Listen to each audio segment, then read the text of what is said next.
জীবনের সবচেয়ে সুন্দর মুহূর্তগুলো বুঝি আমাদের বন্ধুবান্ধবীদের সাথেই কাটে। আচ্ছা, তোমরাও কি আমার এই কথার সাথে একমত? হে গাইস, আমি রিশা। আর দেখতে পাচ্ছ তো আজকের ব্লগটা শুরু হলো কিভাবে, টোটোর ঝাঁকুনি খেতে খেতে। বাপরে বাপ, সে কি ঝাঁকুনি!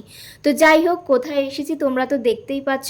অনেক দিন বাদে আজ এসেছিলাম একটা মেলাতে। আর এই যে আমার পেছনে যে দুজনকে দেখছো, ওরা হচ্ছে আমার কলেজের বান্ধবী।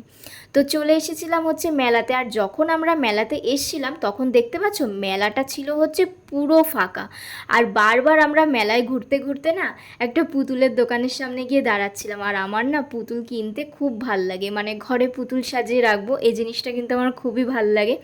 আর অনেকটা এরিয়া জুড়ে কিন্তু মেলাটা বসেছিল, তার জন্য আর কি আমরা হেঁটে হেঁটে পুরো মেলাটা ঘুরছিলাম। আর এখানে দেখতে পাচ্ছ কি সুন্দর ছোট ছোট কিউট কিউট কানের দুল। আমি কিনিনি, আমার ওই সাথের বান্ধবী কিনেছিল।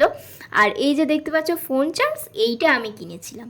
আর এই যে এখন তোমরা দেখতে পাচ্ছ, এই যে আমার এই বান্ধবীটি সব সময় আমি বলছিল কি যে চল ওই দোকানটায় যাই, ওই দোকানটায় কি আছে ওখান থেকে আমরা কিছু খাবো। তো এই যে এটা হচ্ছে আমি খেয়েছিলাম। আর সত্যি কথা বলতে আমি যতই মুখ ভ্যাটকাই না কেন, খেতে কিন্তু দারুণ ছিল, জাস্ট অসাধারণ ছিল। আর এই ম্যাডামের পোজ দেখেছো, হাসি দেখেছো? ইনার হাসি দেখে কেউ ফিদা হয়ে ফোন নাম্বার চেও না, তার কারণ হচ্ছে ইনার ফোন করার লোক আছে। যাই হোক, আর এই যে দেখতে পাচ্ছ এখন আমি এই যে লস্যিটা খাচ্ছি, এই লস্যিটা খেয়েই আমরা সবাই কোমায় চলে গেছিলাম। মানে পচা দইয়ের গন্ধ বেরোচ্ছিল। কি কপাল আমাদের, কি কপাল!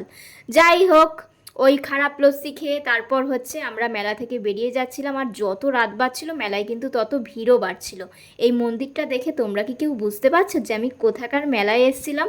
যারা যারা বারাসাতে থাকো আশা করি তাদের কিন্তু জানা উচিত। ফাইনালি আমার এই বান্ধবীকে টাটা করে আমরা টোটোয় করে চলে যাচ্ছিলাম বাড়ি। আর মায়ের জন্য নিয়ে এসেছিলাম হচ্ছে বাদাম। কি বলবো, বাড়ি এসে না মনটা খারাপ করছিল, ওদের কথা খুব মনে পড়ছিল। আজকের জন্য এইটুকুই, টাটা।